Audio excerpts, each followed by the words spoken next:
orar, não pelo apóstolo cristiano, mas pelo cristiano, pelo homem, Senhor, pelo marido, pelo pai, pelo homem que trabalha, que tem responsabilidades além do contexto eclesiástico, Senhor. Senhor, e queremos liberar palavras de bênção sobre a vida deles, Senhor.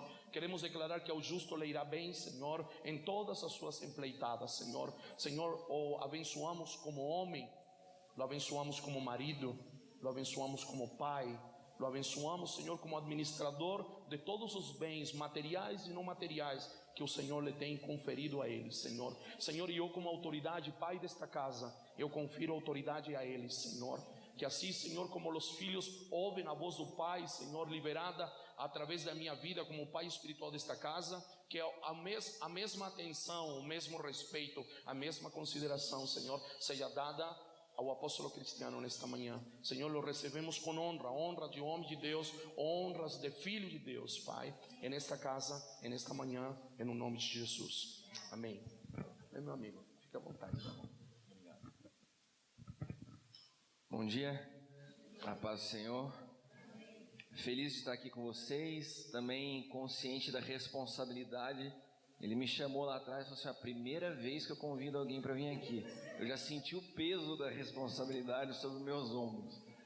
Mas ele falou algo que é uma realidade. Nós estamos em dias que nós precisamos discernir as coisas no Espírito. Hoje, infelizmente, no Brasil, a igreja tem passado por processos de uma imaturidade muito grande. E a imaturidade, ela faz com que nós não saibamos discernir as coisas no Espírito. A igreja brasileira, ela sofre pela visibilidade equivocada. Então algumas pessoas se convertem com muito pouco tempo de evangelho, principalmente quando tem dons e talentos. Vamos colocar como exemplo o pessoal da área de música. E quando tem dons e talentos, já são colocados à frente de ministérios, já recebem o microfone e os púlpitos e começam a falar de coisas que desconhecem. Agora, quem alimenta isso somos nós, pela nossa imaturidade. Paulo disse que a ninguém ele conhecia segundo a carne, mas segundo o Espírito.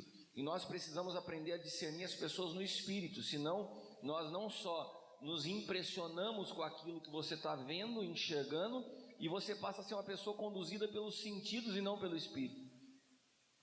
Marta, que ela é o exemplo de toda pessoa envolvida, de uma igreja envolvida em processo, em trabalho e sem nenhum discernimento espiritual. Marta, ela comete uma sucessão de erros quando ela está diante do Senhor. Ela foca no trabalho e não na presença dele. Ela manipula para levar a sua irmã a fazer o que ela não conseguiu do mestre. Mas tem uma frase de Marta que eu acho a pior de todas. É quando Jesus fala assim: tirem a pedra, e Marta fala assim: mas já cheira mal. Quando Marta fala já cheira mal, ela está dizendo: olha, o que o meu sentido me mostra é mais forte do que a palavra do mestre. O Senhor falou: tirem a pedra, e para ela é mais forte o cheiro de morte do que o comando do Cristo. O que é mais forte para você, a palavra de Deus ou aquilo que os 5 sentidos te mostram? Eu tenho visto pessoas ensinando na igreja a respeito de 5 sentidos. Eu tenho visto pessoas sendo conduzidas através dos sentidos. Eu tenho visto pessoas tomando decisões através dos sentidos. E nós vemos que a Bíblia, ela nos aponta que um novo nascimento no Espírito, onde os 5 sentidos se tornam pouco utilizados. Paulo, ele rompe com uma visão natural para ser obediente a uma visão espiritual. Ele chega num discurso e fala: ó rei Agripa, eu não fui desobediente à visão celestial que me foi confiada. Então nós temos que romper com os sentidos para que nós possamos ser conduzidos pelo Espírito. E é isso que nós esperamos nessa manhã, que o Espírito Santo possa ministrar os nossos espíritos, ao nosso coração, e que a única coisa que eu peço ao Senhor é que eu não venha atrapalhar. Se eu não atrapalhar, já está bom, né? Se nós não atrapalhar, porque tudo é dele, é ele que faz. Então a única coisa que acontece é quando você permite que ele faça, tudo vai bem. Quando você quer colocar a tua vida em cena, daí normalmente atrapalha. Então a gente precisa orar para que a gente não atrapalhe, aquilo que o Senhor quer fazer. Eu queria me apresentar, como o Dário pediu. Meu nome é Cristiano, eu sou lá de Taubaté, eu já sirvo ao Senhor no ministério há mais de 15 anos, né? E a gente tem sido enviado por Deus através do ofício apostólico para várias nações, principalmente nações, não foi uma escolha, mas Deus tem me enviado a muitas nações comunistas. Então eu tenho bastante experiência com Venezuela, com China, tivemos em alguns lugares da África e sempre são lugares muito difíceis, né? Nós tivemos em Cuba. Cuba foi um lugar que nós tivemos uma experiência das mais fortes da minha vida. Quando você cruza o avião nos ares de Cuba, você parece que entrou numa prisão e nunca mais vai sair. Eu nunca senti algo no espírito como eu senti em Cuba. E essas experiências, elas são interessantes porque você começa a discernir alguns principados no espírito. E por que eu estou falando isso? Porque eu vejo hoje no Brasil uma guerra com espíritos muito similares dessas nações pelas quais eu passei, que está muito ligado a esse governo de esquerda, a esse ataque que nós estamos vendo de forma violenta com relação à pedofilia, e esse ataque que a gente está vendo de Globo, de Veja, ele tem um princípio muito claro, que é alcançar a próxima geração. Eles estão preparando algo, e o que me incomoda é que esses dias se apontou uma pesquisa que o catolicismo nessa nação é aproximadamente 50% da população, e que os evangélicos estão em torno de 30%. Se somarmos católicos e evangélicos, nós estamos falando de 80% da população de um país que são cristãos confessos. Como que 80% de uma nação consegue ser silenciada por uma minoria que berra e que grita, fazendo uma bagunça, e a gente se cala? Você sabe qual que é a diferença básica dos dois? Esse grupo de esquerda e esse grupo que defende o homossexualismo é um grupo que não tem uma voz, é o grupo que não tem o rosto de uma pessoa. Eles têm um ideal que é mais forte do que as suas vidas pessoais. E isso traz força a eles, porque eles lutam não por uma causa pessoal, eles lutam por um ideal. E quando você tem um ideal, você tem força. E eles conseguem ter uma força, porque nós como igreja somos pessoas divididas. Sabe por que nós somos divididos? Porque nós não lutamos por um ideal, que é Cristo. Nós lutamos por uma causa pessoal. As pessoas ainda vêm à igreja para a solução dos seus problemas pessoais. As pessoas não descobriram um evangelho que requer primeiramente a tua morte para que Cristo governe através da sua vida. As pessoas não vêm para perder a vida, elas vêm para melhorar a vida. E daí se deparam com uma frustração, porque o evangelho não é um lugar de melhora de vida. O evangelho é um lugar onde você primeiramente perde a sua vida, para que você comece a conhecer a vida de Cristo reinando em você. E enquanto nós como igreja não gerarmos isso nessa nação, nós podemos ter a maioria da população, mas não vai ter transformação genuína, porque nós não somos um povo preparado para a guerra, nós não somos um povo preparado para o sofrimento, nós não somos um povo preparado para os processos que geram a Cristo em nossas vidas. E sabe quais são os processos que geram a Cristo na nossa vida? São os processos de morte. Não tem outra alternativa. Se o conhecemos através da sua morte, podemos experimentar da sua ressurreição. A vida de Cristo só porta quem conheceu a Ele na sua morte. Amém? Vocês estão muito calados.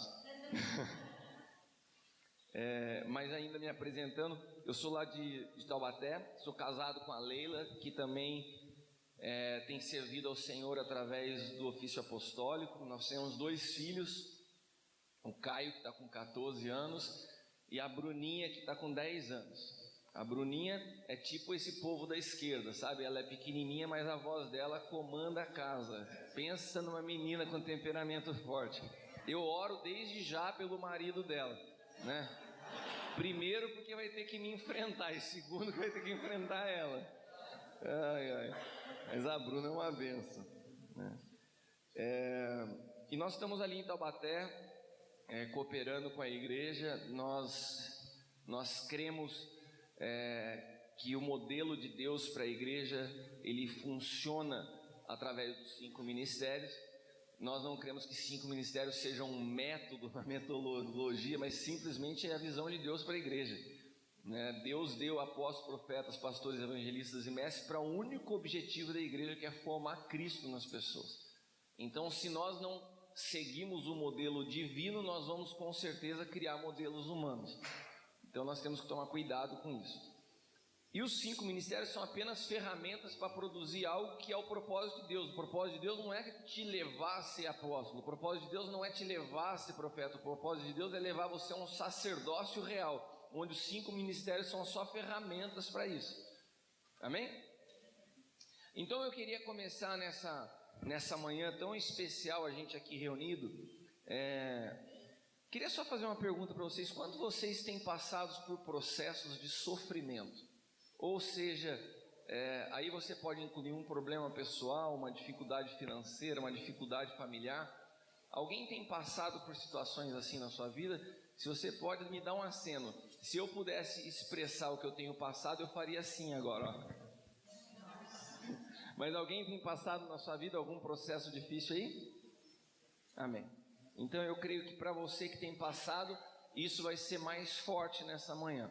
Para você que não tem passado, eu pegaria a palavra de hoje, tomaria todas as notas, porque eu quero te dar uma boa notícia: você vai passar por isso, viu?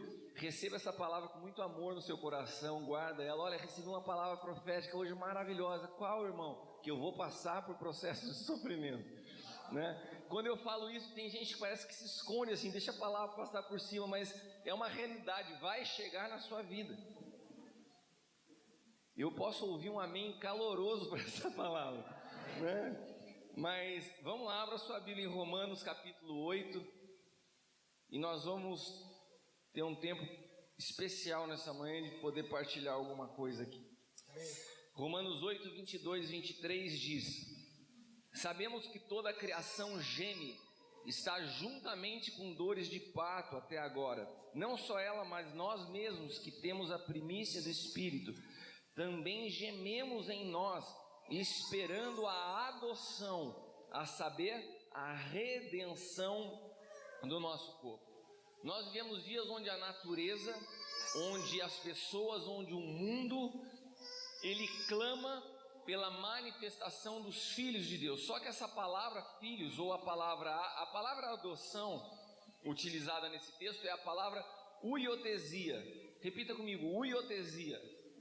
Uiotesia é o processo que a Bíblia chama de adoção, que é o processo de tornar um filho teknion, um filho imaturo, num filho maduro, que é o filho uios, né? Então, o que a palavra de Deus diz é que o mundo espera pela uiotesia, ou seja, por uma igreja madura que o governe. A igreja foi colocada na face da terra para governar. Nós somos a resposta para o mundo. Quando nós nos calamos, o mundo fica perdido. Então, nesse momento em que as pessoas olham e falam: que caos, o que está acontecendo? E olha o Senhor olha e fala assim: igreja. A gente olha para o céu e fala: Senhor, cadê você? O Senhor olha para a terra e fala: igreja, cadê você? Não queira delegar para mim uma responsabilidade que eu já confiei a vocês, que é o governo. E eu já dei tudo o que vocês precisavam para estabelecer esse governo. A omissão de vocês gera o desgoverno. Nós temos uma responsabilidade como igreja, mas para isso nós precisamos amadurecer, ter a formação de Cristo em nós, filhos maduros, filhos uios, para que nós possamos produzir essa transformação sobre a face da terra. Amém? Nós estamos vendo, a gente precisa ler o tempo, meus irmãos. Nós precisamos entender o que é o espírito de Zacar, de discernir os tempos. Senão, o que adianta você chegar num filme, no meio do filme, e não entender o que está acontecendo? Alguém já entrou em cinema com o filme começado? A minha esposa é especialista nisso, né? Ontem mesmo, isso eu sempre conto, mas isso acontece com frequência na minha vida. É uma coisa que eu lido todos os dias. Ontem eu comecei a assistir uma série nova na Netflix. Como que é? Sobrevivente, não sei o que lá. Um cara que é colocado pelo governo americano para ficar num lugar guardado se tem um ataque ao presidente. Esse cara é levantado como sucessor. Então eu estou vendo esse filme, tem um enredo complexo. E ela chegou com 30 minutos de filme, sentou, olhou e falou: mas quem que é esse cara? Por que ele está fazendo isso? Eu falei assim: Leila, o filme tem 30 minutos, eu vou parar agora de te contar toda a história antes para você chegar e começar a entender. E toda vez ela faz isso. E eu conto isso em toda a pregação e ela segue fazendo, né? E eu acho que ela segue fazendo porque isso alimenta o entendimento de que é uma realidade no mundo espiritual. Porque eu já conto isso todas as vezes para ver se ela se liga e não faz mais, mas ela fez isso ontem de novo, né? E como que nós estamos como igreja hoje na face da terra? Assim, as pessoas chegam, elas se convertem hoje, amanhã elas têm resposta para tudo. Elas dizem: olha, já vi 10 passagens no YouTube, eu acho que eu já posso discipular, eu acho...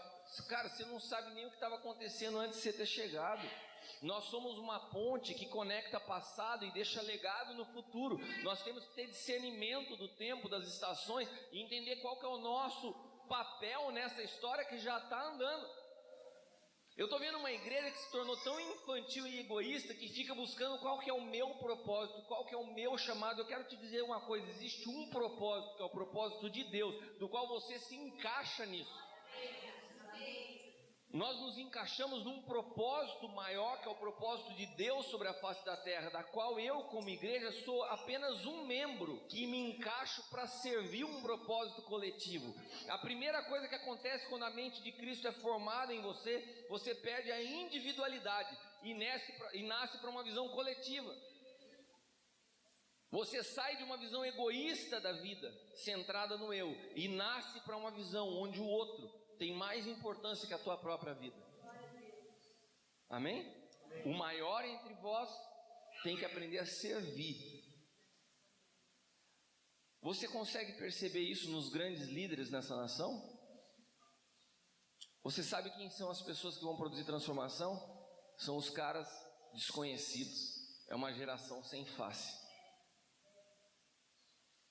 Deus sempre fez isso ao longo da história. Ele chama os que não são para confundir os que são. E é por isso que eu estou aqui nessa manhã. Eu sei que aqui tem um povo que tem sido formado, né, no Espírito. E são essas pessoas que são chaves para esse tempo. Amém? Olha para quem está do teu lado e fala assim: tem algo que é chave na tua vida para esse tempo. E sabe o que vai acontecer? Se você for um pouco louco como eu, você vai sair dessa manhã e vai falar assim: glória a Deus pelo meu sofrimento. Você vai entender que bênção é passar o que você está passando. Eu venho num processo, eu quero compartilhar um pouco da minha vida com você. Eu venho num processo, eu sou engenheiro civil. Nós temos uma construtora há mais de 30 anos na cidade de Taubaté. Há 15 anos eu assumi a direção da empresa, a direção executiva da empresa. Nós conseguimos em 10 anos ficar entre as 100 maiores incorporadoras do país. Conquistamos 3 prêmios consecutivos de empresa mais sustentável no segmento de construção civil do país. Você sabe o que é ter sustentabilidade na construção civil? Você sabe o que é ter certificação de ISO 14000, que é meio ambiente na construção civil? Eu falo construção civil porque a construção civil não é uma indústria, não é um processo padronizado, ainda é muito artesanal, e nós conseguimos isso. Então a nossa empresa acabou se transformando num referencial em vários aspectos. Na época o Banco Real, que era um banco que foi comprado pelo Santander, que tinha uma política de sustentabilidade muito violenta, nos chamava para dar palestras no país a respeito de como implantar um conceito de sustentabilidade nas empresas. Essa foi a empresa que nós gerenciávamos. E depois de anos vendo a empresa crescer, eu comecei a ver a empresa descer. Em 3 anos nós perdemos tudo que conquistamos em 20. Resumindo a história. Mas não é perder tudo de falar assim, porque que nem as pessoas falam assim, esses irmãos, como que chama os dois aí o Joesley Batista, putz, o cara tá ferrado, a empresa dele perdeu. Esse cara ferrado, ele é mais milionário que qualquer um de nós aqui juntos. Se somar tudo aqui, esse cara ferrado, eu não tô que nem o Joesley, eu perdi tudo mesmo, né? Porque os caras falam assim, ele tá ferrado, é a esposa em Nova York, ele tá bem mal, né? Mas a nossa dificuldade chegou ao ponto. Você imagina para quem teve uma condição, 500 funcionários direto contratados na empresa. De repente você tem que ficar contando dinheiro para pôr gasolina para ir da sua casa à igreja. Juntar dinheiro para pôr gasolina para ir da casa à igreja. Você tem dificuldade, sua esposa fala assim, cara, o que a gente vai comer? Eu falo assim, vamos orar. Sabe quando na minha vida eu orei para comer? Daí você vai entrando num lugar que você viu que você nunca teve. Daí Deus te leva a uma dependência dele que você nunca conheceu. Porque na realidade quando você tem dinheiro, por mais que você seja apaixonado por Deus, ele não tem o governo total da tua vida. Olha que cada apartamento, cada prédio que nós lançávamos, nós dávamos ofertas de apartamentos de primícia. Não era o que sobrava, nós dávamos o melhor ao Senhor. Mas hoje eu percebo que muitas das áreas da minha vida ele não tinha o governo, porque quando você tem o dinheiro você faz, quando você não tem, você tem que orar para fazer.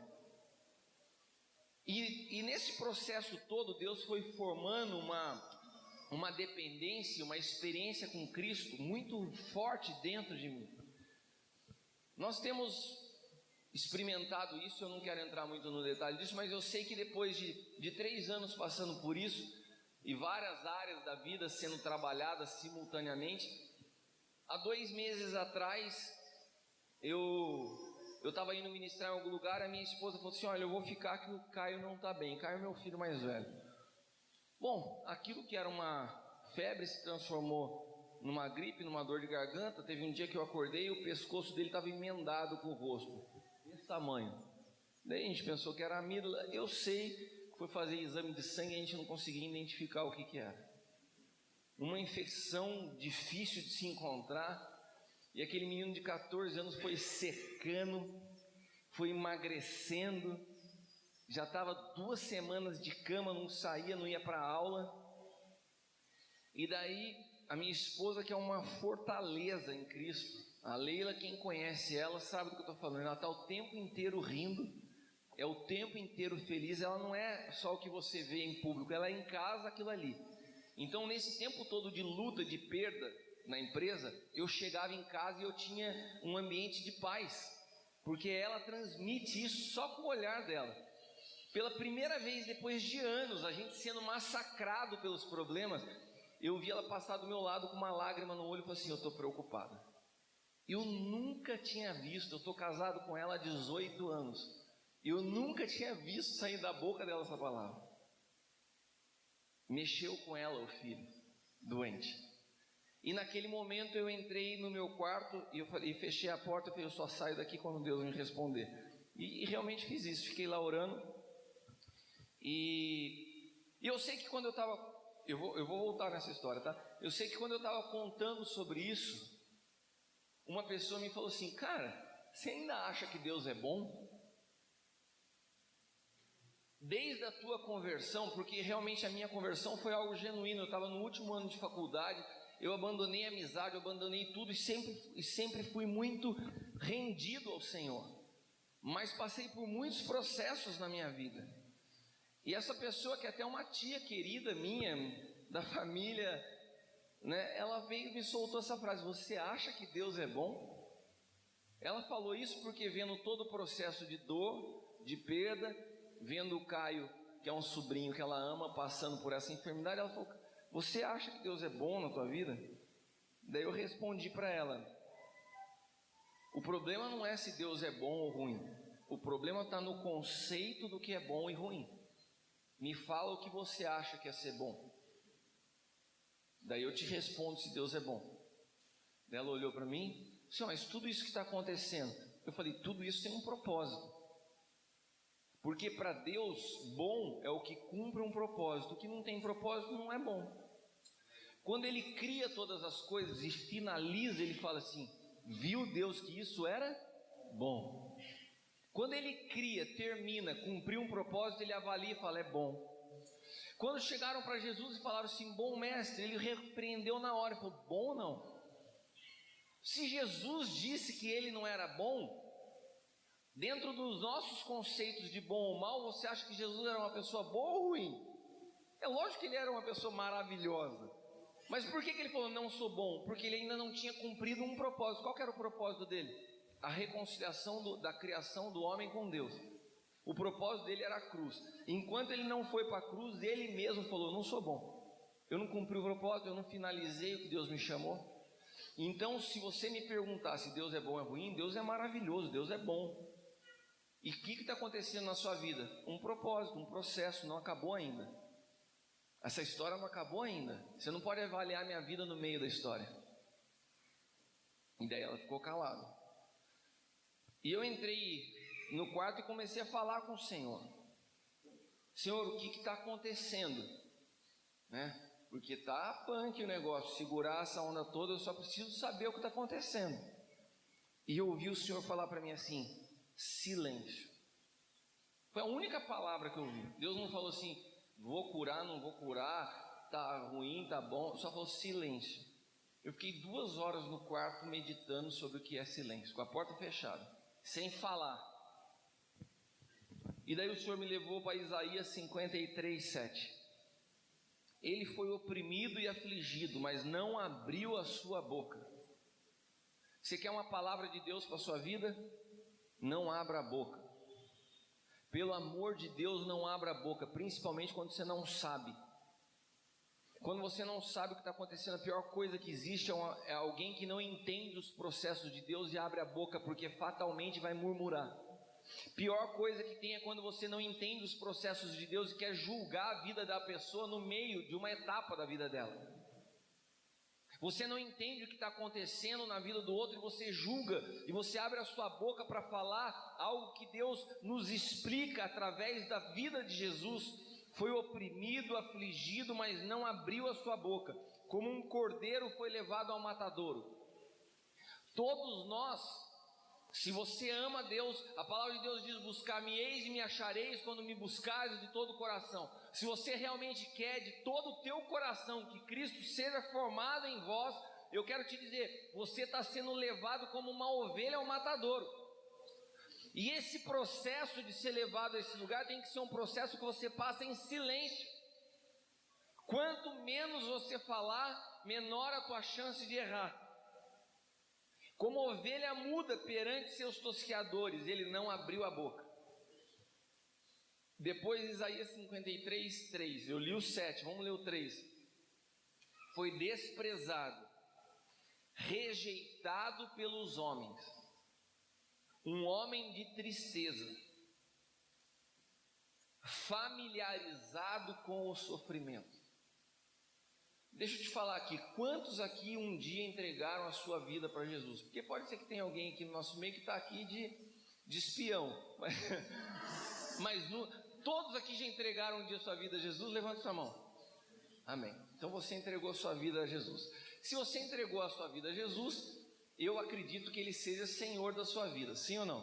Sim. Se Ele é o Senhor da sua vida, Ele é seu maior referencial, sim ou não? Se Ele é Senhor da sua vida, Ele é o caminho ao qual você deve seguir, sim ou não? Sim. Ele é a verdade, Ele é a vida, Ele é o alfa e o ômega, Ele é o princípio e o fim, Ele é tudo, Ele é o nosso exemplo, Ele é a nossa vida. Paulo disse, não vivo mais eu, é Cristo que vive em mim. A vida que eu vivo na carne, eu vivo pela fé no Filho de Deus. Esse é o teu Senhor, é o meu Senhor. Amém? E esse cara, a Bíblia diz que ele era familiarizado com o sofrimento. A Bíblia é muito bonita, as palavras que a Bíblia usa para falar, o cara era um cara que apanhou pra caramba. O cara era um cara casca grossa, aprendeu a sofrer. Se tinha uma coisa que era comum, que era natural para Jesus, era saber sofrer. Por que você acha que Ele é o teu Senhor, Ele é o teu exemplo, Ele é a tua referência, e Ele era alguém experimentado no sofrimento, e você acha que vai ser diferente comigo e com você? Você acha que para a gente vai ser moleza? Não vai ser. O Evangelho é um lugar que nós somos experimentados no sofrimento. Como alguém de quem os homens escondem o rosto, foi desprezado, e nós não tínhamos em estima. O silêncio é um treinamento, porque Cristo ele é formado em nós quando nós vivemos Ele, não quando nós estudamos a Ele. Eu vou repetir isso para você. Cristo é formado na tua vida quando você vive Cristo, não quando você estuda Cristo. Se estudar Cristo, formasse a Cristo, todo teólogo seria cheio de Deus, e isso não é uma verdade. Amém? Amém. Só para que você possa entender, para eu fechar a história do Caio. Quando eu saí daquele quarto, o Senhor falou para mim: eu tenho um propósito na vida dele, e eu tenho um propósito na tua vida. O propósito na vida dele, eu vou tratar com ele. Eu parei teu filho para me revelar a ele. Agora, o propósito na tua vida é revelar a você com mais profundidade o que é o sofrimento na vida de todo aquele cristão que é cristão. Então Deus me deu uma experiência através de uma enfermidade na vida do meu filho, para que eu compreendesse ainda com mais profundidade o propósito do sofrimento.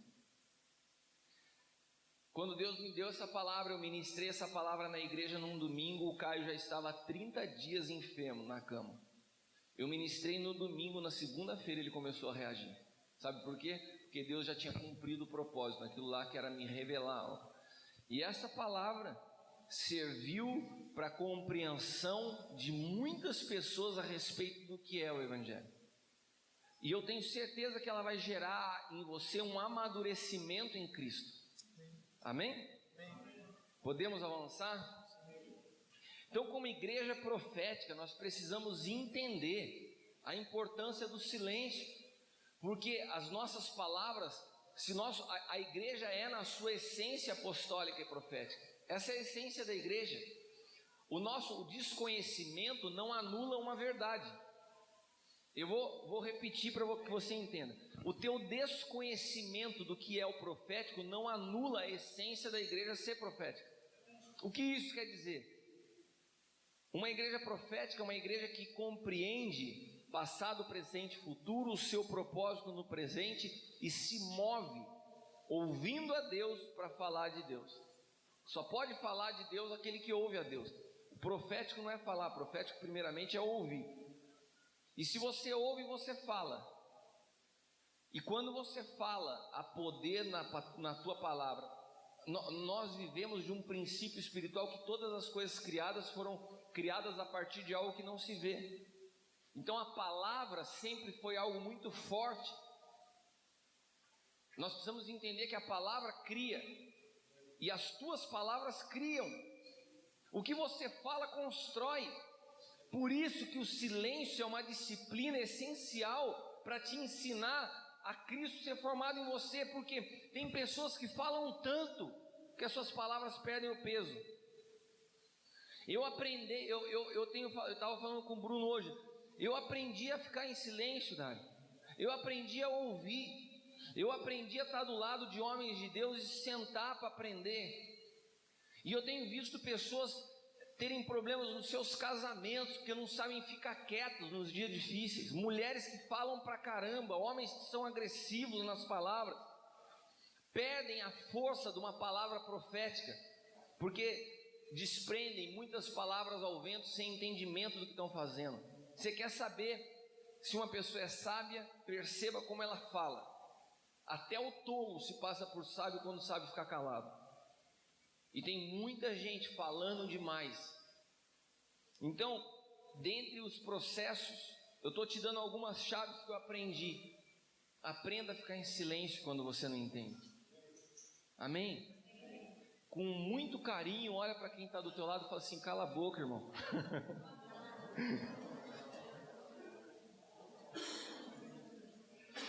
Vão vir tempos na nossa vida, e pode ser que você já esteja passando por isso, onde as aflições, os desafios, a gente não consegue compreender. Tem situações que a gente passa que a gente não consegue entender o porquê está passando num determinado momento. Sabe o que é a melhor coisa a se fazer? Silêncio. O silêncio é a chave que nos posiciona de forma correta para esperar. E quando o Senhor me falou silêncio, eu já estava 2 horas deitado no chão do meu quarto orando, quando veio então a segunda palavra: esperar. Repita comigo: esperar. Meu irmão, eu estou falando de características de Cristo. Estou falando de características do homem Jesus para que ele pudesse manifestar a Cristo no tempo certo. Todos nós estamos vendo Cristo sendo formado em nós, amém? Então não tenha pressa, não se precipite para fazer algo, deixa Ele trabalhar na tua vida e saiba esperar. Você imagina que o Filho de Deus esperou 30 anos para manifestar o que Ele portava? Por que você se converte hoje, amanhã você já quer ter seu ministério dentro da igreja? Por que você não tem a paciência de esperar? Porque as pessoas querem o protagonismo, porque as pessoas querem estar em evidência. Mas a primeira coisa que o Senhor arranca de nós quando nós vamos para Ele é essa necessidade de aparecer. Nós não precisamos disso, porque se nós estamos nele, nós somos sepultados com Ele. Você sabe o que significa a palavra sepultar? Alguém aqui já perdeu algum familiar, algum ente querido e teve que participar do processo de velório, de enterro? Eu costumo dizer que tem dois momentos de dor muito forte. É quando você sabe da morte e daí depois você vai para o velório, parece que você vai acostumando com a situação. Você passa ali às vezes horas, chega amigo que você não viu há um tempão, quando você vê você está até rindo no velório. Você já viu, não é verdade?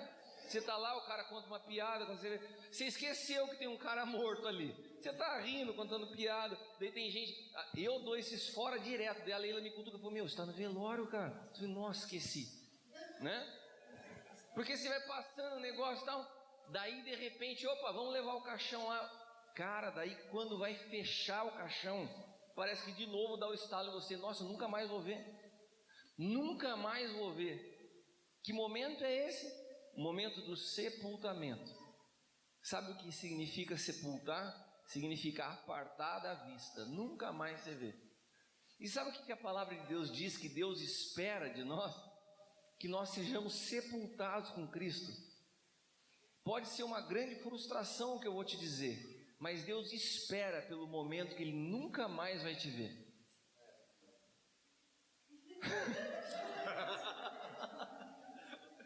Será que isso está quebrando muito a tua religiosidade? Deus anseia pelo momento que Ele nunca mais vai te ver. Daí você vai falar assim, não, você está falando uma heresia. Não estou. A palavra de Deus diz que Ele lançou o seu Filho como uma semente incorruptível, para poder dar luz a uma nova linhagem sobre a face da terra, porque a primeira foi contaminada, a natureza adâmica permeou todo o homem, não tem jeito de dominar a natureza adâmica, não tem jeito de te fazer melhor, não tem jeito de colocar uma camisa de força no teu pecado e falar assim, domina sobre a pornografia, você não vai conseguir, porque a tua raiz está errada. Só tem uma maneira, você morrer para essa natureza e receber uma nova natureza, de uma nova linhagem incorruptível. E qual é essa linhagem? Ela está ligada a qual semente? A semente de Jesus. Se Ele lançou uma semente, eu vou te fazer uma pergunta. Se você lança na terra uma semente de milho, o que você quer colher? Se você lança na terra uma semente de laranja, o que você quer colher? Se você lança na terra uma semente de arroz, o que você quer colher? Deixa eu te perguntar uma coisa. Não, irmão, arroz e feijão não. Você lançou arroz, é só arroz. O cara já está, profeta é doido, né? Você lança uma coisa que quer colher além do que você plantou. Calma, Dani. Agora vamos imaginar uma coisa. Preste atenção aqui comigo, porque você precisa entender esse raciocínio. Sabe por quê? Porque a religião te ensinou a ser apaixonado por você. A religião te ensinou que você é uma pessoa especial demais, que os seus olhos são maravilhosos, que o seu cabelo é lindo, que você é tremendo. A religião te ensinou isso. E daí quando eu falo, olha, Deus anseia por nunca mais te ver, tem gente que está triste, eu sei que está bravo comigo. Eu vou sair com segurança aqui para ser escoltado na hora de ir embora, porque você está chateado comigo, mas eu quero te explicar. Se você lança na terra uma semente de milho, passa-se um mês e você volta àquele campo, e ao invés de um pé de milho com uma espiga, você vê a terra crescendo e tomando forma de milho. A própria terra virou um castelinho de areia, parece o milho, só que é a terra com a semelhança de milho. É isso que você esperava? A natureza é outra, é terra. Você vai falar, caramba, fizeram um castelinho de areia com cara de milho, mas não é milho. Mas tá bom, porque eu semeei uma semente de milho e eu quero algo parecido com o milho. É isso que você quer?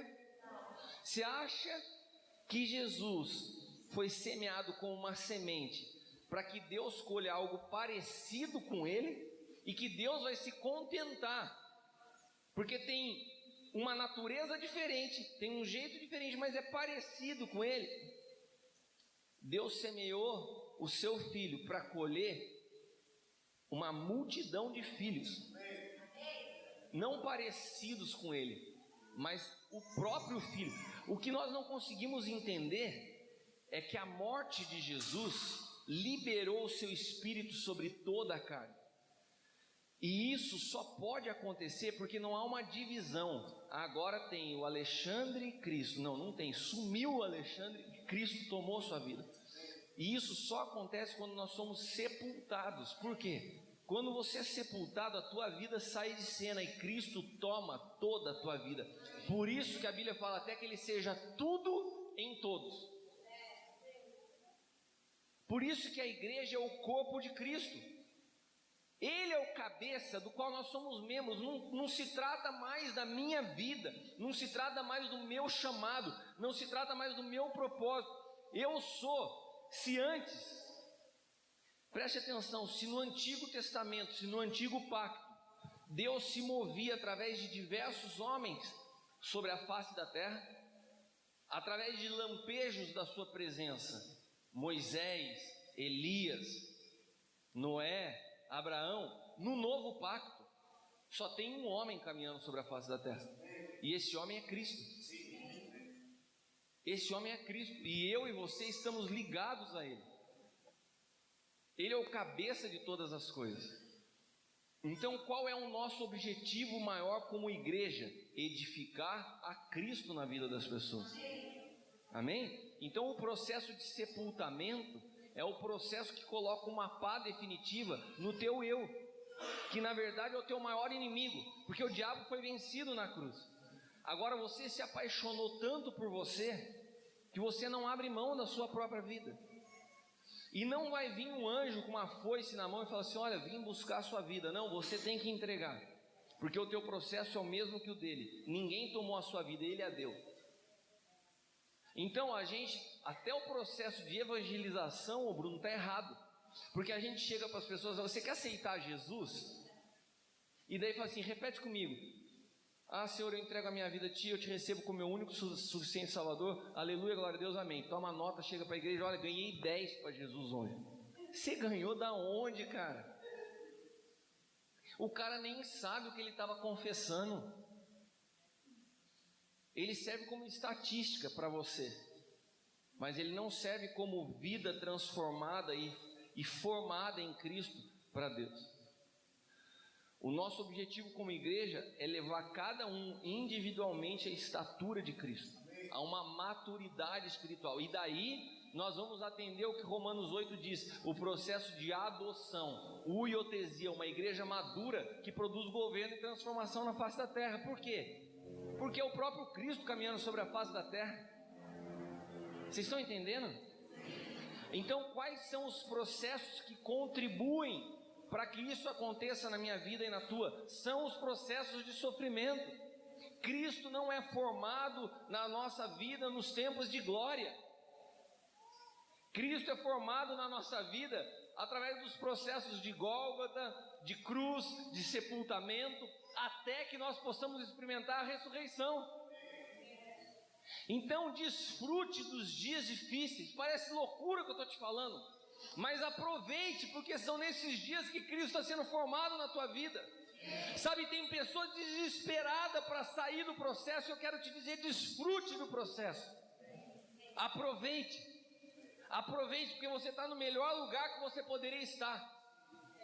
O lugar mais perigoso para estar na face da terra são os lugares altos, são os lugares de sucesso, são os lugares dos tapinhas nas costas, são os lugares de fama.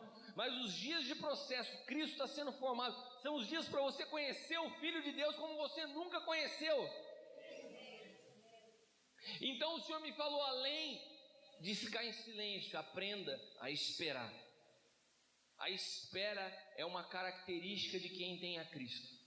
Sabe esperar, não se precipita, não dá um passo antes do tempo.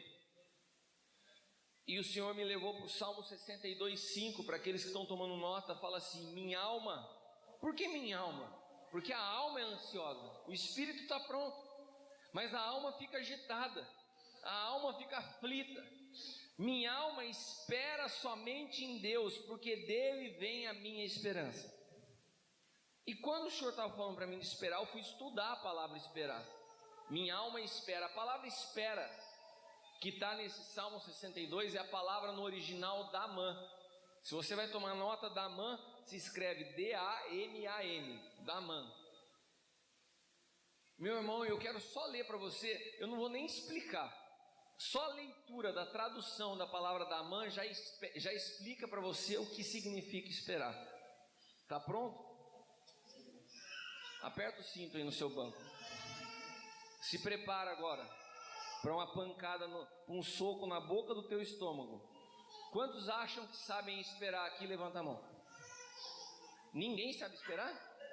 Vocês são tudo um bando de ansioso? Se vocês já acham que não sabem esperar, vocês vão ficar mais surpresos ainda quando eu falar o que é esperar. Esperar é Daman. Olha só, tradução direto do original para vocês: ser silenciado durante o crescimento, crescer mudo, ser destruído até morrer. É isso que significa esperar. Eu vou repetir para você só a última parte que eu acho mais carinhosa: ser destruído até morrer. Sabe o que Deus quer produzir na tua vida enquanto você espera? A destruição do teu eu. A destruição do teu eu. Eu vou repetir em português: a destruição do teu eu. Eu acho, eu quero, eu penso. O processo de espera é o processo de formação de Cristo em nós. Sabe por que nós não temos uma igreja madura nessa nação? Porque o brasileiro tem uma característica de não saber esperar. Eu tenho algumas negociações com empresas que são alemãs. Quando um alemão vai fazer um investimento, tem uma palavra que se usa no mercado financeiro que se chama payback. Alguém já viu falar de payback? Payback é o tempo que você tem de retorno de um investimento. Amém? Amém. Você aplicou uma certa quantidade hoje, quanto tempo você espera para ter retorno dessa aplicação? Sabe qual que é o tempo médio de espera do alemão? 5 anos.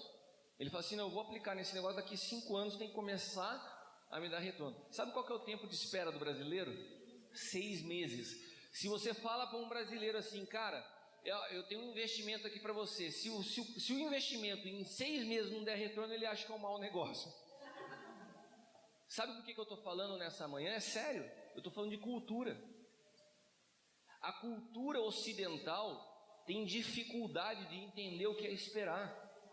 A cultura oriental, se você falar com um japonês, se você falar com um judeu, se você falar até mesmo com um alemão, eles têm um entendimento de espera culturalmente diferente do nosso.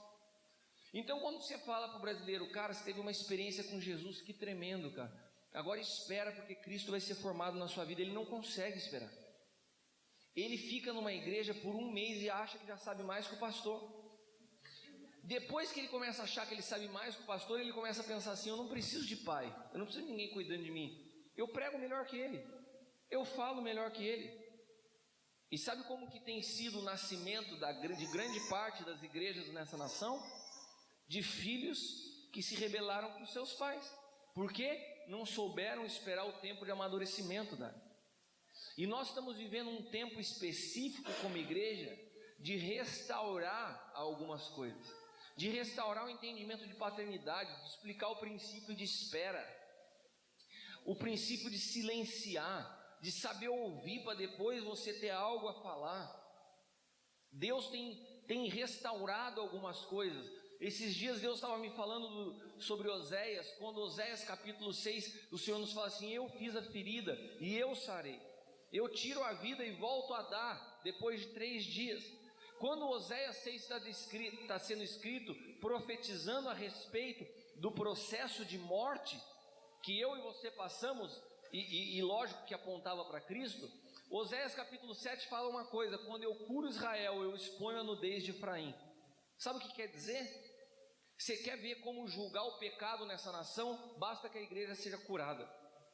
Eu não preciso ficar metendo pau na igreja, ficar criticando outros líderes, criticando pastores, para que eu exponha o que está errado. Não, basta que eu caminhe alinhado, que a minha vida já expõe a nudez do outro. Agora, hoje se levantaram os defensores do evangelho na nação, quase que radicais xiitas. Eles batem em todo mundo. Eles assistem tudo que você fala para pegar uma palavra errada e colocar na internet. O que esse cara está falando? Cara, nós somos o mesmo corpo. Nós somos o mesmo corpo. Sabe o que é característica de quem carrega Cristo? Você carrega o espírito da reconciliação. Como que eu posso carregar o espírito de reconciliação e brigar com meu irmão? E não conseguir perdoar? E não sentar na mesma mesa? Eu não consigo entender, é muita meninice. Porque menino compete para ter aprovação, mas homens maduros contribuem, cooperam para a edificação. Quando você vê gente brigando, é menino que quer competir porque precisa ter a necessidade de aprovação. Homem maduro coopera um com o outro. O que eu estou fazendo aqui hoje? Eu estou cooperando com uma obra que está sendo construída por um homem maduro que está em Cristo. E a igreja precisa disso nesses dias. Então o processo de espera é um processo de morte silencioso e necessário para que Cristo seja formado em nós. Não interrompa esse processo na tua vida. O que Jesus tinha a dizer antes que o tempo se consumasse na vida dele até os 30 anos? Eu acredito que ele tinha muito mais coisa a dizer do que eu. Quantos acham que Jesus tinha mais coisa a dizer do que você? Mas ele esperou por 30 anos, até que o tempo preciso, o Kairos, penetrasse o Cronos. Ele fala: agora eu me manifesto. Cara, é a coisa mais linda quando você entende o que é os tempos precisos de Deus. É que nem quando a gente vê aquelas histórias, né, do mar se abrir, e daí vem os teólogos e falam assim: não, porque tinha um período específico do ano que o vento soprava e o mar abria. O milagre não está no fato do mar abrir, se o mar abre com o vento, se o mar abre. O milagre está na precisão do povo chegar na beira do mar, o mar se abre, o povo passa, depois o mar se fecha quando o exército vem. Se foi o vento que abriu, eu não sei, mas teve um tempo tão preciso que eu posso ver Deus penetrando a história para salvar o seu povo. A precisão no tempo é o maior milagre sobre a sua vida e sobre a minha vida. Se mover no tempo certo. Qual é o maior problema dos casamentos na igreja hoje em dia? As pessoas não têm paciência para esperar, não sabem discernir, é tempo de casar ou tempo de conhecer? Não espera. Jovens precipitados que vão estar dando à luz a casamentos problemáticos. Nunca vi tanto adultério dentro da igreja. Fora do tempo. Pessoas insubmissas, que não sabem ouvir, não se preparam, em silêncio e em espera. Guarde, se de tudo que eu falar aqui nada servir, guarde 2 palavras: silêncio e espera. O que é espera? O que é espera? Ser destruído até morrer. Guarda essa daí. Na verdade também tem outras coisas: ser silenciado durante o crescimento, crescer mudo e ser destruído até morrer. Nossos sofrimentos, com isso eu quero desmistificar uma coisa: nossos sofrimentos não querem dizer que Deus tenha se esquecido de nós. A palavra de Deus diz que todas as coisas cooperam para o bem daqueles que amam a Deus e que vivem segundo o seu propósito. Se todas as coisas cooperam, quer dizer que os problemas cooperam. Quer dizer que o próprio diabo Você tem certeza do que você está falando? Tenho certeza do que eu estou falando. O diabo coopera para o propósito de Deus na sua vida. Você quer ver o texto áureo da Bíblia falando sobre sofrimento? Vamos ler Jó. Jó capítulo 10. Eu vou tentar otimizar, remir o tempo aqui. Jó 10, eu vou tentar ser bem objetivo agora, eu vou ler mais rápido. Jó 10, do 2 ao 8. Direi a Deus, não me condenes, faze saber por que você contende comigo. Parece bem que me oprimas, que rejeites o trabalho das tuas mãos e resplandeças sobre o conselho dos ímpios. Tens tu porventura olhos de carne? Sabe o que Jó está falando para Deus? Você não sabe o que é ser homem. Você tem carne, por exemplo, você sabe do sofrimento que eu estou passando? Olha a ousadia de Jó para Deus. Você não conhece o que é o sofrimento humano, Deus. Você fica aí no céu com ar-condicionado e tal, e a gente tomando pau aqui embaixo. São os teus anos como os anos do homem? O que Jó está falando? Você não sabe o que é esperar sofrendo. O tempo está passando aqui para você um dia como 1000 anos. Para mim um dia parece que passou uma infinidade de tempo sofrendo. E você não chega, e você não me salva. Bem sabes tu que eu não sou iníquo. Cara, para um homem chegar de Deus e falar assim, eu sou um cara justo, ele era justo mesmo. Até Deus falou que ele era justo. Deus deu testemunho de Jó para o diabo, falou, aquele cara lá é justo. E ele sabia que era justo, porque ele falou assim, eu sei que eu sou. As tuas mãos me fizeram e me formaram, contudo você me consome. Jó liberou uma palavra contra Deus. Ele falou assim, Deus, você não sabe o que é o sofrimento humano. Você não sabe o que é a dor que eu estou passando. Quantos de nós no meio do sofrimento já não pensamos como Jó? Cara, não é possível, Deus se esqueceu de mim. A gente não falou o que Jó falou, mas a gente pensou igual Jó. Deus não tem noção do que eu estou passando. Daí tem hora que você vai orar e você faz umas orações para ver se Deus se converte, né? Daí você pega aquele dia que você está mal, você fala assim, agora eu vou entrar na presença de Deus chorando, para ver se eu toco o coração dele duro e ver se ele se quebranta. Quantos já fizeram essa oração mágica? Pode falar. Tadinho de mim, Deus, olha o quanto eu estou chorando, olha o quanto eu estou sofrendo. E daí você vê assim, agora eu acho que Deus ficou tocado com a minha oração. Porque ele é duro, o coração de Deus é duro, né? Ele precisa se quebrantar. E Jó, no meio de todas essas coisas que ele falou, que Deus não conhecia a dor do homem, ele libera uma palavra profética. Olha lá Jó 19, 25 ao 27. Ele fala assim, eu sei que o meu Redentor vive, que por fim se levantará sobre a terra. De quem que Jó está falando? Eu vou perguntar de novo para você. Jó está falando com Deus, mas aqui ele aponta quem? Eu sei que o meu Redentor vive e que se levantará da terra. Ele está falando do Jeová, do Deus Pai? Ele está falando do Espírito Santo? Quem que se levantou sobre a terra?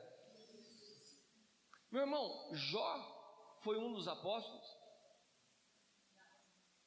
Jó estava na Santa Ceia? Como você sabia que Jó foi escrito antes de Gênesis? Jó é o livro mais antigo da Bíblia. Como que ele fala de Jesus, irmão? Por que ele está falando? Ele está falando de Redentor. Ele está falando de alguém que vai redimir. Sabe o que Jó teve? Jó teve uma inspiração profética. Sabe quando Pedro olha para Cristo e fala assim, tu és o Cristo, filho do... E até Jesus se surpreendeu, falou, Pedro, para sair isso de você não foi carne e sangue que te revelou. Quem falou isso para Jó não foi carne e sangue. Ele tem uma revelação profética. Ele tem a revelação profética que aquilo que ele acusou Deus, que de não conhecer o sofrimento humano, um dia Deus proveria a presença dele na vida de um homem remidor, que sofreria mais que qualquer um outro, porque iria sofrer até a morte, mas se levantaria da terra. Jó declara isso profeticamente. E Jó é um cara que vai passando por um processo de perda violento. Ele perde ele perde a presença dos amigos, perde os filhos, perde os seus bens, mas ele fala assim: eu sei que o meu Redentor vive. E quando ele fala de Redentor, ele está falando de Cristo. Mas, quando ele fala isso, parece que a visão de Jó vai abrindo. E ele fala: Deus, o Senhor não... Sabe que na verdade o que eu preciso? Eu preciso de alguém que conheça a minha dor e que conheça o Senhor. Eu preciso de alguém que consiga colocar a mão ao mesmo tempo na minha cabeça e tocar o céu. Sabe o que Jó está clamando a Deus? Por um mediador. Olha o que está escrito em Jó 9:32. Acompanha comigo, porque eu tenho certeza que você nunca viu Jesus no livro de Jó. Hoje você vai ver. Jó 9:32 diz assim: eu quero te dizer uma coisa, eu nunca tinha visto, e eu não li isso em nenhum livro de história. Isso Deus me mostrou no dia que eu estava deitado no quarto clamando pelo meu filho. Repita comigo: o sofrimento produz revelação. E é mais gostoso ainda quando você recebe a revelação de quem sofreu. Você não precisa sofrer. Seja sábio nessa manhã e receba o que eu estou te falando. Porque ele não é homem como eu a quem responda, vindo juntamente juízo. Não há entre nós árbitro que põe a mão sobre nós ambos. O que ele está falando? Não tem entre nós um mediador que coloque uma mão no céu e outra mão em mim. Eu estou clamando a Ti, Senhor, que mande um mediador que entenda o meu sofrimento, que conheça a sua mente que eu não conheço. É isso que Jó está falando. A palavra árbitro, no original, ela aponta exatamente para a palavra mediador, a figura do sacerdócio, a figura de um sacerdote, que é aquele que faz a ligação entre o homem e Deus. Olha que interessante o que 1 Pedro diz, capítulo 2, versículos 5 e 9. Vós também, como pedras vivas, sois edificados casa espiritual, sacerdócio santo, para oferecer sacrifícios espirituais agradáveis a Deus por Jesus Cristo. Por isso também na Escritura se contém: eis que põe em Sião a pedra principal de esquina, eleita, preciosa, quem nela crer não será confundido. E assim para vós que creem é preciosa, mas para os rebeldes a pedra que os edificadores reprovaram. Essa foi a principal da esquina, uma pedra de tropeço, rocha de escândalo, para aqueles que tropeçam na palavra, sendo desobedientes para o que também foram destinados. Mas vós sois a geração eleita, o sacerdócio real, a nação santa, o povo adquirido, para que anuncieis as virtudes daquele que vos chamou das trevas para a sua maravilhosa luz. A palavra de Deus está nos dizendo que Cristo transformou a igreja no sonho de Jó. A igreja é na face da terra esse mediador entre Deus e os homens, o sacerdócio real. Amém? Nós somos a resposta de Deus ao mundo. Nós somos o que Jó não tinha. Preste atenção no que você carrega dentro de você. Preste atenção na responsabilidade que está sobre nós num momento onde uma nação é atacada por um espírito horrível. E enquanto isso, por falta de entendimento dos tempos, tem uma igreja que começa a dizer: olha, Jesus está voltando.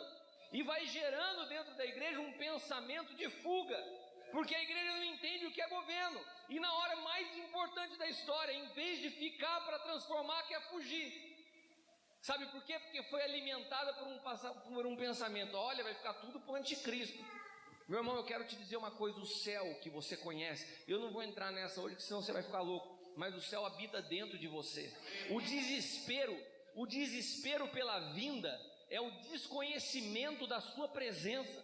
As pessoas que ficam desesperadas para ele vir é porque não conseguem desfrutar da presença que já reside em nós. Você precisa ter a revelação do Cristo ressuscitado que já habita em você.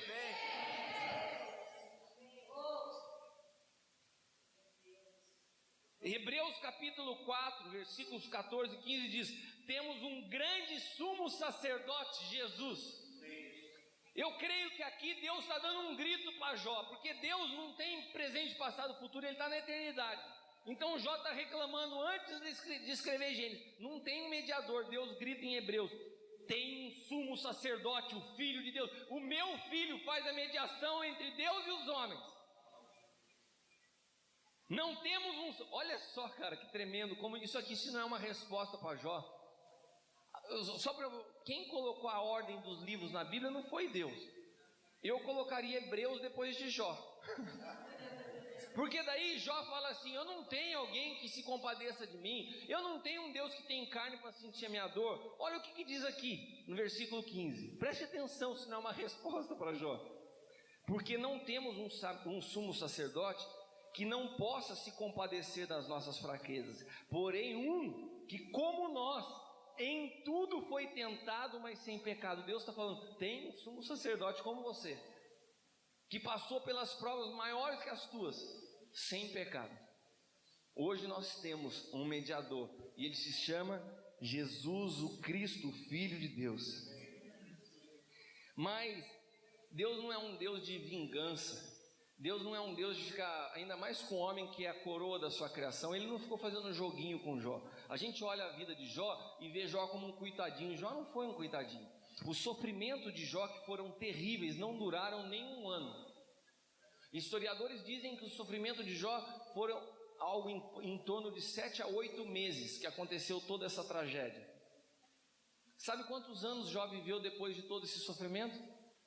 140 anos. E o estado de Jó foi infinitamente mais abençoado do que o anterior. Alguns meses, preste atenção, alguns meses na vida de Jó levaram a ele a ter uma revelação de Cristo. Eu não estou falando de uma revelação de Deus. Ele conseguiu entender o plano de Deus na história, do Filho de Deus como um mediador. Ele viu isso antes de Moisés, por alguns meses de sofrimento. E depois viveu uma vida próspera, abençoada, tendo a revelação de Cristo. O teu sofrimento não é para acabar com a tua vida. O teu sofrimento é para te levar a uma plenitude em Cristo e para desfrutar da vida com Cristo. Porque a vida sem Cristo não é vida. Isso que você chama de vida não é vida. A Bíblia fala assim: aquele que tiver disposição de perder a sua vida, esse encontrará. Aquele que não tiver, esse não tem vida. Porque aqui tem um jogo de palavras. A palavra vida, quando Deus usa, ela tem 4 palavras para vida na Bíblia. Tem a vida bios, tem a vida anástrofe, tem a vida psique ou suque e tem a vida zoe. O que a palavra está dizendo é o seguinte: me dá essa vida, esse lixo chamado psique, bios e anástrofe, que eu te dou zoe. Sabe o que é psique, vida, anástrofe e bios? Bios é a vida que até uma planta tem. Você tem ela também. Psique são as tuas emoções, aquilo que constrói teu pensamento, a tua história que os teus pais te ensinaram, os bullying que você sofreu na escola e que te levaram a ser uma pessoa cheia de rejeição e problema na sua vida, teus sofrimentos, isso é o teu psique. E anástrofe é o teu comportamento, é o teu estilinho de vida. Por exemplo, você mora em Mogi, você acorda às 7 horas, leva o teu filho na escola, volta para almoçar, e depois você faz essa rotina, é a vida anástrofe. Deus está falando assim: entrega a tua rotina, entrega os teus pensamentos, entrega a tua vida, e eu te dou a vida que é o Espírito de Deus habitando em você. Não existe essa história de convidar Jesus a vir morar na sua vida. Você não é o pequeno príncipe, meu irmão. Você não é dono de um planetinha e fala assim: Jesus, vem participar. Agora Jesus está no meu carro. Agora Jesus vem participar. Agora Jesus vai comigo para a escola. Não, você não convida ele para participar da sua vida. Você entrega essa porcaria que você chama de vida para ele e ele te dá uma nova vida. Você está entendendo o que é uma nova vida? Não tem nada a ver com a sua. Repita comigo: uma nova vida não tem nada a ver com a minha.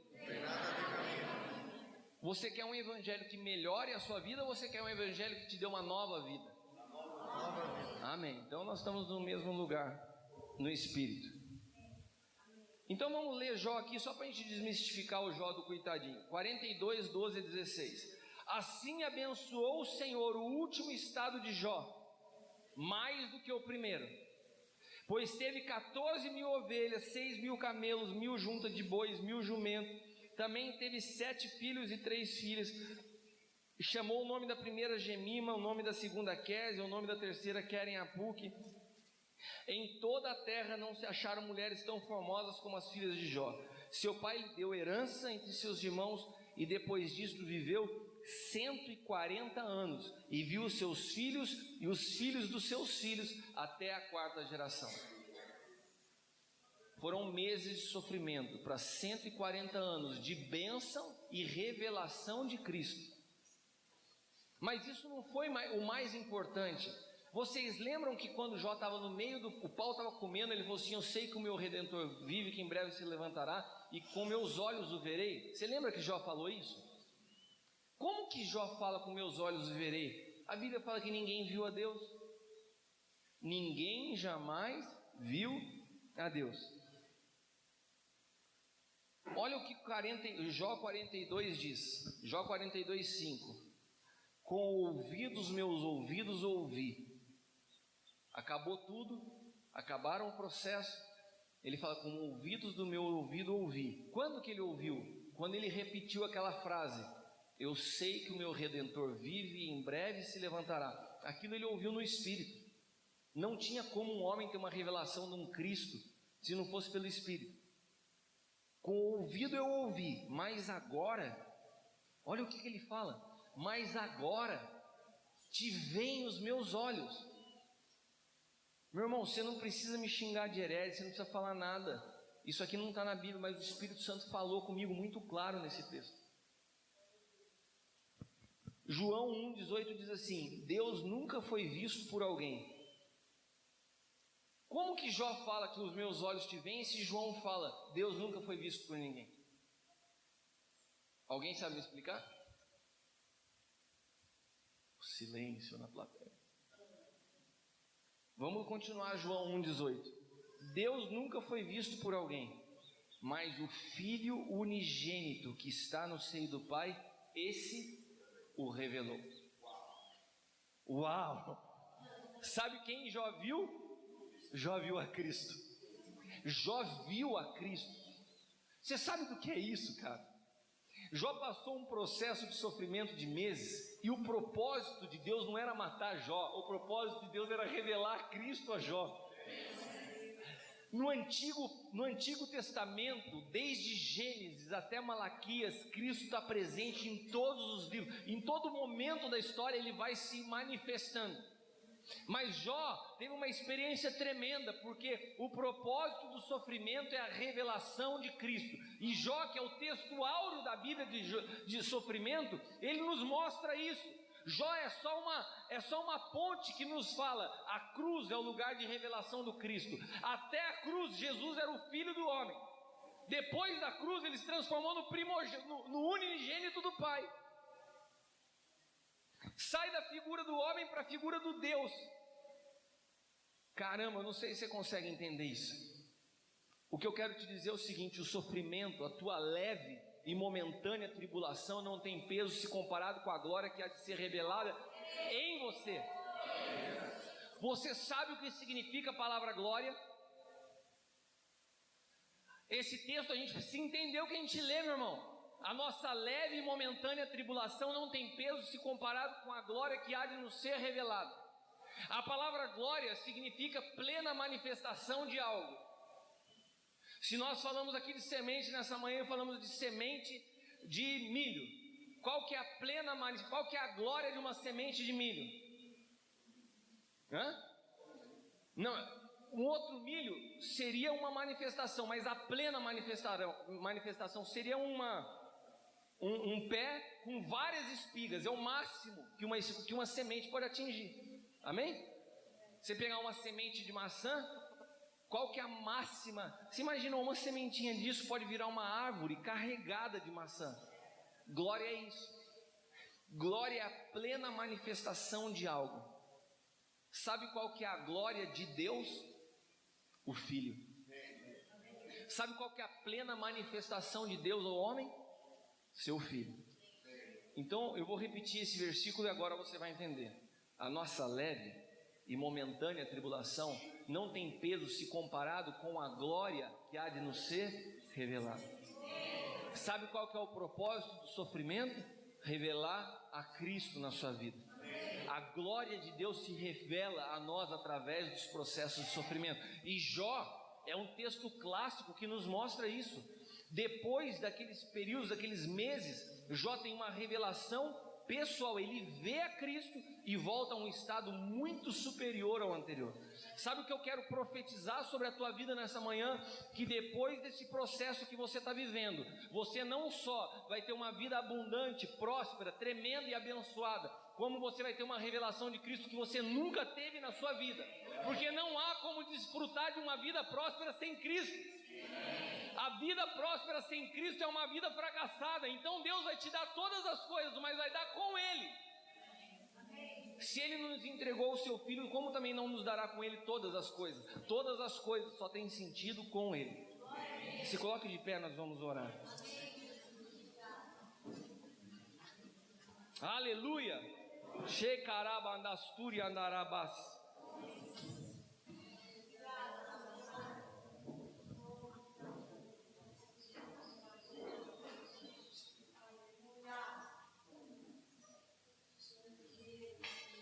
Eu quero orar por você que tem enfrentado dias difíceis. Eu vim aqui para te dizer que esses dias difíceis têm um propósito maior. Eu vim aqui para te dizer, olha, aguenta, suporta, espera, porque Cristo está sendo formado em você. A tua leve e momentânea tribulação não tem peso diante do que Deus tem diante da sua vida. Se você quer que isso seja impartido sobre você, como o Dário disse antes de eu começar a ministrar, que isso seja ativado, aquilo que já está sendo formado, mas que venha a ter um impulso ainda maior. Sai do teu lugar, vem aqui à frente, nós vamos orar em nome de Jesus. Aleluia.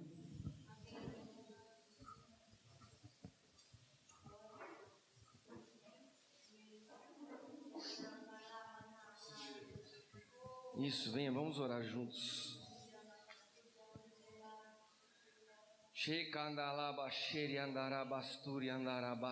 Vem mais aqui, ó. Se vocês puderem ficar alinhados, fica mais fácil de orar.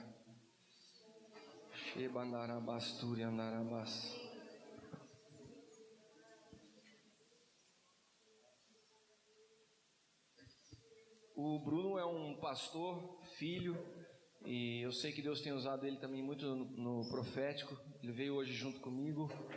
Eu sei que Deus trouxe algo no Espírito, Ele quer também estar falando com vocês. Amém. Nesses últimos tempos, tenho ficado muito em silêncio. Eu tenho passado por um processo de morte. E quando estava ali, Deus me disse algo, que o Senhor fica em silêncio aqui. Fica quietinho. Se for teu, o Senhor fala com o Kiko, e aí eu falo. Quando ele perguntou, assim, então... uma das palavras nesse processo de morte que Deus me trouxe é que Elias, ele foi levado para uma caverna. A gente sempre acha que Elias, ele fez grandes coisas. Se for ver todas as obras de Elias, ele fez antes da caverna. Ele fez muitas coisas, ele observou o tempo, ele parou, ele fez aquela chuva cessar. Elias fez muitos sinais e prodígios, enquanto ele não tinha entrado ainda na caverna. Mas quando a gente passa por um processo de morte, Deus nos leva à caverna, para que a gente possa ouvir a voz dele num sussurro. Porque a voz dele não vai ser ouvida em grandes estrondos, em grandes momentos. Nós vamos ouvir a voz dele num sussurro. E quando Deus faz Elias sair dali, Ele não faz Elias sair dali para fazer coisas. Ele faz Elias sair dali para impartir coisas. Ele faz Elias sair dali com uma nova unção. Elias, agora você vai ungir o rei da Síria, você vai ungir Jeú, e você vai ungir Eliseu no teu lugar. A tribulação nos serve não mais.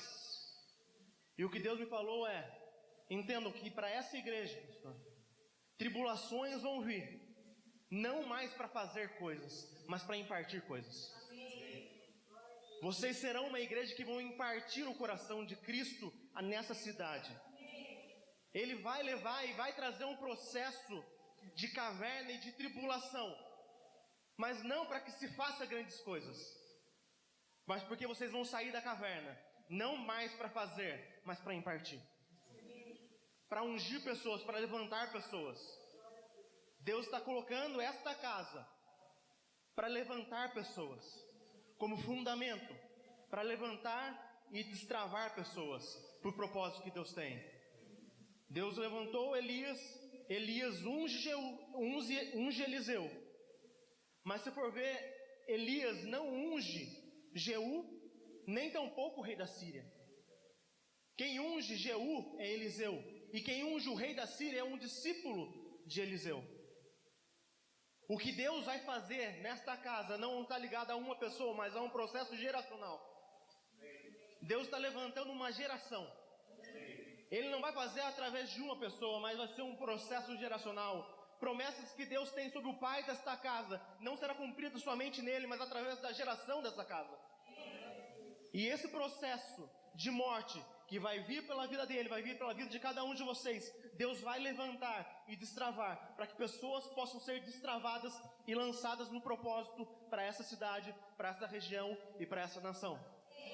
Então, que possamos entender esse processo de morte, que o processo de morte vai se intensificar nesta casa, para que vocês possam impartir e não mais fazer, que possam cada vez agora mais destravar aquilo que o pastor, que o apóstolo não fazia, que ele não conseguiria com ele sozinho. Deus, as promessas que tem sobre toda a vida dele, não vai ser feita só sobre ele, vai ser sobre a geração desta casa. E Deus vai levantar gerações de pessoas que estão dispostas a morrer nesse sentido. Amém? Amém. Eu tenho me descuidado às vezes de trazer. Eu tenho um livro que eu escrevi nesse processo e eu esqueço de trazer às vezes nos lugares onde eu vou, e o Senhor estava me incomodando de falar nele, porque eu escrevi um livro descrevendo esse processo, chama Cristo de Dentro para Fora. Esse livro foi escrito no meio desse processo, e eu não trouxe nenhuma unidade hoje, senão eu poderia até presentear vocês, mas ele está disponível na internet bem baratinho, acho que é R$5. Esse recurso nem vem para mim, é para o ministério, mas se você quiser, é um material que pode te ajudar a compreender. Tem bem explicado esses processos de morte, sepultamento, ressurreição.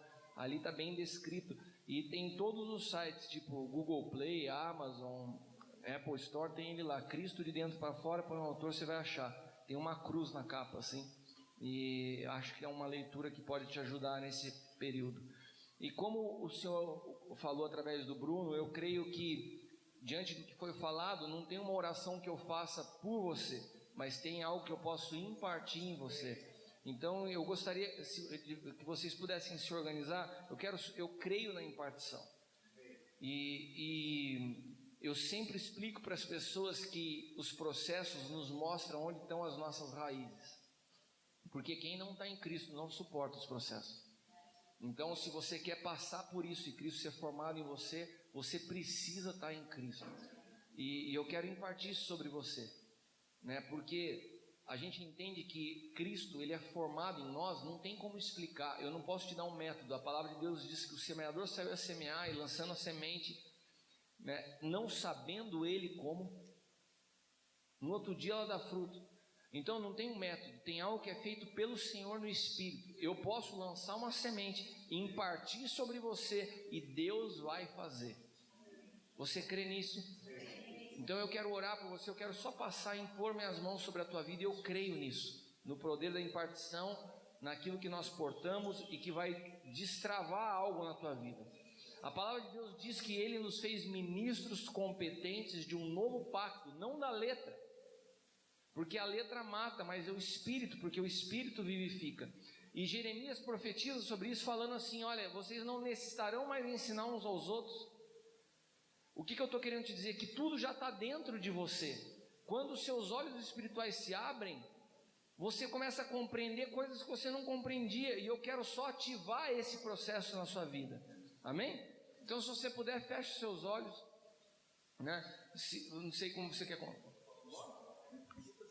Queridos, a gente precisa entender uma coisa: a revelação de Deus, ela é inefável, ela não consegue ser traduzida com palavras humanas. Então nós precisamos nesta manhã beber desta fonte. Amém? Estou sendo claro? Amém? Talvez você diga, olha, mas algumas coisas talvez não las entendi. As coisas de Deus não se entendem pela mente humana, elas se entendem pelo Espírito. E o Senhor trouxe uma frase que eu escuto, certo, que me parece que é do apóstolo Luiz Hermínio. Deus ofende a nossa mente para revelar nosso coração. Amém? Vou repeti-la de novo. Deus ofende nossos pensamentos para revelar o meu coração. E eu tenho plena convicção daquilo que eu estou falando, que algumas mentes foram ofendidas nesta manhã. Algumas mentes foram confrontadas nesta manhã. Porque você tem um padrão de evangelho que não é o padrão de Cristo, é o padrão que geraram em você. Me está entendendo? Então eu quero dizer isso nesta manhã. Não perda esta chance. E não é que vai ser a última chance. A gente não perde chance, a gente deixa de ganhar tão só. Me está acompanhando? Mas se Deus ofendeu a tua mente, Ele está revelando o teu coração. E talvez teu vale de sombra e de morte não seja uma circunstância, não seja algo circunstancial, mas seja algo que você carrega em seu interior. Me está entendendo? Aqui nós falamos de um sofrimento, de um deserto, de uma prova, de uma tribulação externa, mas talvez você esteja acorrentado a um deserto interno, a um deserto da tua mente que não te faz progredir. Certo? Aquilo que eu digo para meus filhos é só observar a sua vida. Você não precisa de um profeta. Observe sua vida. Observe como você caminha, como você está andando, para onde está andando. Então, antes que o apóstolo ore por nós, eu quero dizer, se tua mente foi ofendida, certo? Isso está revelando o que está em teu coração. Deuteronômio 8:2, te levei ao deserto, te levei ao problema, para revelar o teu coração, porque Deus já conhece. Então, nesta manhã, já quase tarde, amém? Não deixe passar esta oportunidade. Amém? A ilustração que eu tenho, gritem como um cego Bartimeu: Jesus, filho de Davi, tem misericórdia de mim. O Senhor está parando perto de você. O Senhor está te chamando, dizer: olha, me traga a Ele. A sua declaração pode fazer Jesus parar perto de você. Não é o grito, quanto se grita, mas aquilo que sai de você. E muitas vezes aquilo que sai de você não são simples palavras, mas são pensamentos que você eleva. Faça que Cristo pare perto de você. Vamos orar. Feche seus olhos então.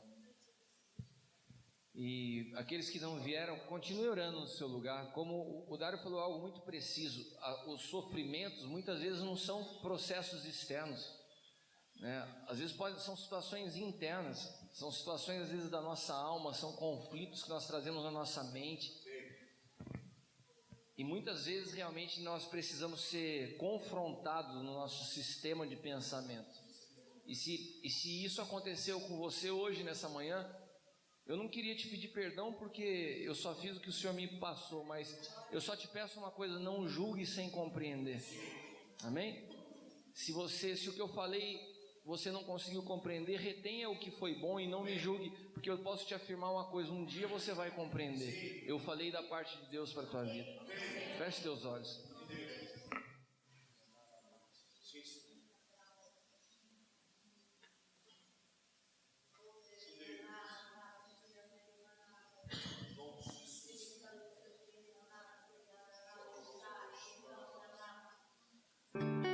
Eu sou um homem experimentado em sofrimentos. Muitos já me escutaram dizer que eu fui preparado na pata dos cavalos. Essa é a minha expressão. Uma expressão chilena, que a gente se esquiva da pata dos cavalos. O que me tirou de meus vales de sofrimento foi renunciar a mim mesmo, a minha vontade, a meu querer. E uma palavra-chave nesses momentos foi que eu precisava fechar ciclos na minha vida. Eu quero lhe soltar esta palavra sobre a sua vida. Você precisa fechar ciclos da sua vida. Você está sendo conduzido a um lugar que talvez você disse assim: novamente, estou vivendo a mesma situação. Só muda os personagens, só muda o ambiente, mas a situação é a mesma. Há um ciclo que precisa ser fechado em você, porque Deus nos conduz a esse momento para nós avançar. O apóstolo Paulo diz: me somo aos sofrimentos de Cristo para que algo seja gerado. Então está na hora de renunciar a seu achismo, aquilo que você acha que tem que acontecer. As coisas não acontecem como a gente quer, as coisas acontecem como Deus planejou. para aqueles que conforme a seu propósito foram chamados, todas as coisas cooperam para si. Há algo que está cooperando, mas você também precisa cooperar, por assim dizer. E esse entendimento, analise sua vida, caia em si. O filho pródigo diz, e caindo em si, diz: voltarei à casa. Está na hora de cair em si. Há coisas que não funcionam mais, há trilhas que já não levam a lugar algum, mas você insiste. Você insiste. Há um véu que está sendo removido nesta manhã. Há véus que estão sendo removidos de sua vida. Não é de sua maneira, não é de seu jeito, é como o Senhor quer. Que você possa entender esta palavra desta manhã, que você possa compreendê-la, que você possa se abrir para aquilo que Deus está inaugurando na sua vida. Um novo entendimento. Há uma cortina que se está abrindo, que se está sendo retirada. Os que estavam no começo aqui vão lembrar que um dos textos que o apóstolo Cristiano mencionou foi o texto que nós abrimos aqui, que atingiríamos 2 depósitos nesta manhã: depósitos de graça e de verdade. E ele deu continuidade no versículo a continuação, que só o Filho é aquele que pode revelar o Pai. Então Deus está costurando, Deus está falando com você, Deus está dando pegadas para você. É só hora a gente inclinar o nosso coração. Eu lhe abençoo neste dia. Eu lhe abençoo que não fique mais em um domingo mais ou num toque de alguém que orou por mim, mas dê valia, dê valor a este momento. Há algo que está acontecendo. Como eu disse em algum momento, a gente não sente para crer, a gente crê para sentir. E se não sentimos, Dario, não importa, mas a gente acreditou. Deus está fazendo algo dentro de você, e esse fazer algo dentro de você é algo que está sendo descoberto dentro de você. Há um véu que está sendo retirado, e o que está por baixo está sendo exposto. E isso é Cristo Jesus na sua vida. Isso é Cristo Jesus. Senhor, oramos, e eu como pai desta casa, Senhor, eu recebo esta palavra, eu aninho esta palavra, Senhor, eu albergo esta palavra, eu recebo esta palavra, Senhor. Senhor, as tribulações, o sofrimento nos aproxima mais de Ti, Senhor. Nos aproxima mais de Ti, Senhor. Mas nós queremos desfrutar, se podemos dizer assim, nós queremos desfrutar este tempo, Pai. Queremos Te conhecer, Senhor, mesmo que isso nos traga, Senhor, muitas vezes esses tempos de sofrimento, de frustração. Senhor, eu recebo, eu aninho, como o ninho das águias, Senhor, nós aninhamos esta palavra, Senhor, que certamente, Senhor, nos trará uma orientação para dias que vêm, Senhor, para dias que precisaremos enfrentar. Dizemos sim para a palavra do profeta nesta manhã. Dizemos sim, concordamos com a voz profética nesta casa. Nos levantaremos como uma geração, Senhor, que estará pronta a levantar outros. Nos levantaremos para levantar outros, para activar outros, Senhor. Senhor, nesta manhã dizemos que a perda do homem natural é ganho para o homem espiritual, Senhor. Que a aparente perda é ganho, Senhor. E é dessa maneira que nos movemos, Senhor. Nós dizemos sim às perdas para ganhar Cristo. Dizemos sim aos momentos de sofrimento para ganhar Cristo. Porque aquilo que perdemos, naturalmente conquistamos no homem espiritual. Esta, Senhor, é a nossa declaração, nosso sim, nosso amém, Senhor. Senhor, e aquilo que porventura não entendemos, que o Senhor nos revele, porque essa é a graça de uma comunidade de fé. Senhor, a graça não é entender tudo, mas que a palavra que é liberada me conduza para um lugar secreto, para que Cristo me revele aquilo que revelou a Cristiano, Senhor. Queremos ter a mesma revelação que o apóstolo Cristiano teve, Senhor, mas onde? Em um lugar secreto, Senhor, em um particular, Senhor. Pelo que nós declaramos nesta manhã, pelo que nós declaramos nesta manhã, pelo que nós dizemos nesta manhã, Senhor, nos posicionamos do teu lado, nos posicionamos na tua palavra.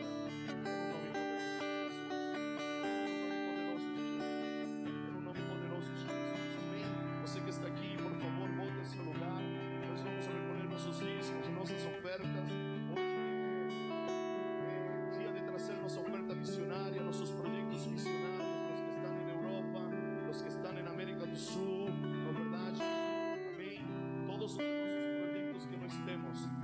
Nós tínhamos toda uma programação também hoje, mas nós com o pastor Rodrigo nós vamos fazê-la em outro